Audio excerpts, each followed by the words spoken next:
only Son. Who can believe it?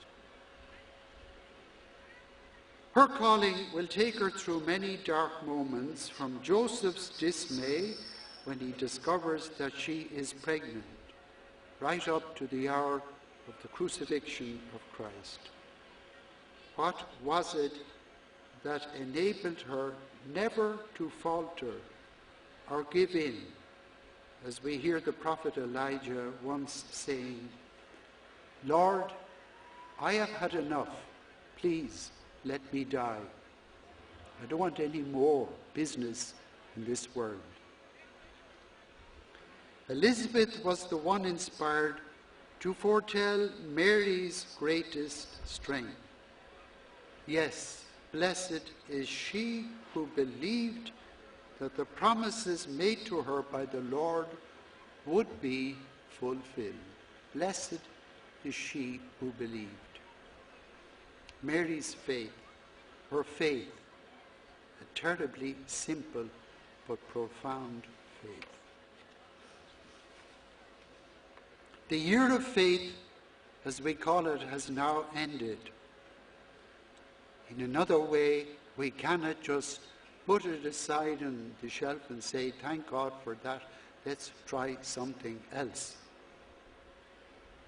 As a diocese, we did not celebrate a formal closing of the year of faith that took place on the 24th of November, the feast of Christ the King. Because of that, it coincided with the patronal feast of Darsalami parish, and I'm sure we can believe that the celebrant on that day and all those who attended this celebration included at the end of the year of faith on behalf of the whole diocese. Is it true?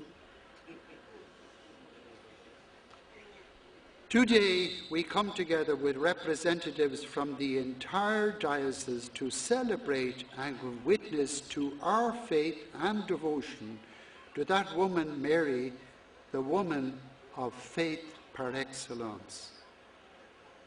Even though Mary gave that initial yes to God at the Annunciation, it was only the start of many, many other similar occasions where she had to renew her commitment to the first yes at the Annunciation. The year of faith may be over, but it is just beginning for us and for all Catholics throughout the world. Very recently, all bishops throughout the world received a fervent appeal from the Cardinal President of Caritas International to all dioceses throughout the world to launch a global campaign, a worldwide effort to end the scourge of hunger, the scourge of hunger. The theme of the campaign is one human family, food for everybody. One human family, food for everybody. The date chosen for the launching of this campaign is this coming Tuesday, the 10th of December, in each country around the world at midday.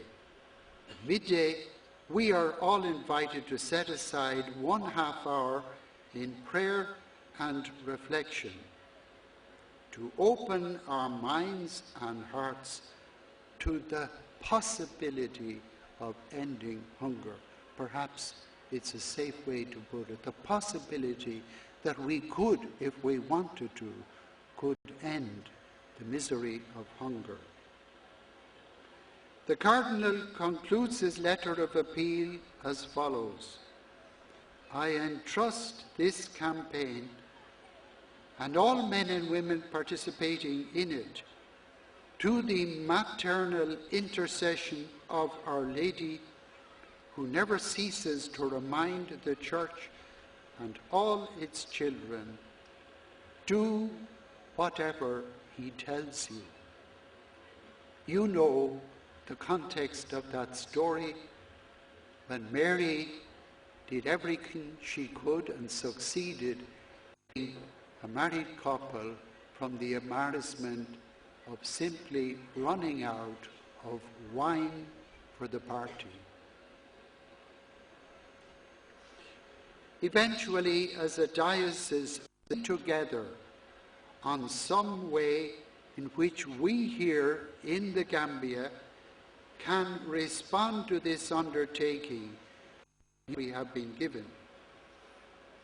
Personal transformation, service to for other, service to the poor, it doesn't mention money, service to the poor, friendship and respect for others. I had a look at some of the details of personal transformation. One of them is learning to eat in moderation without becoming overweight. You know, that problem of overweight is called obesity, particularly in the northern hemisphere of the world. Obesity. It's touching the lives of elders, middle-aged people, and even young children, and it is becoming a medical problem, a medical illness.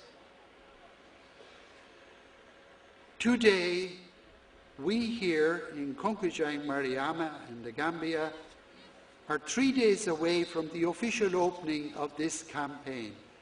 And because we are gathered here together as a whole diocese, and it's also around midday, I am now inviting all of us to pause for 2 minutes of silent prayer, because we won't be able to come together on Tuesday at midday, 3 days' time, to do this.